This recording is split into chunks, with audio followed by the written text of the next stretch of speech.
Hello, my friends. Welcome to another edition of Can You Spare 2 Minutes with God? Today, our journey takes us all the way back to the Old Testament. We're looking for the book of Psalms, Psalms chapter 40, verses 1 and 2. They read as follows. I waited patiently for the Lord. He inclined unto me and heard my cry. He brought me up also out of a horrible pit, out of the miry clay, and set my feet upon a rock and established my goings. This is a psalm of David. David begins with, in verse number 1, I waited patiently for the Lord. The key word is patiently. Patiently, David waited for the Lord. The Lord inclined unto him. He heard his cry. He heard his prayer. And then David describes to us what God did for him. David says that he brought me up also out of a horrible pit. David was in a horrible pit.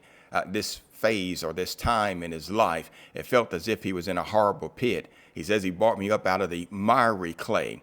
Miry clay, it's like a mud or a swampy type of mud.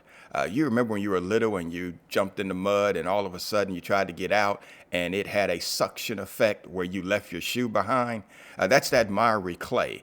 It wants a piece of you. It wants a part of you. And David said, God brought me out of that miry clay. He set my feet upon a rock. Now he's on a sure foundation and he established his goings. Only God can deliver us from that horrible pit, from that miry clay that seems to be pulling us down. Only God can deliver us from that. And then set our feet upon a rock, establish our foundation, and establish our goings. That's the Almighty God. Our key thing that we need to do, wait patiently on the Lord as David did.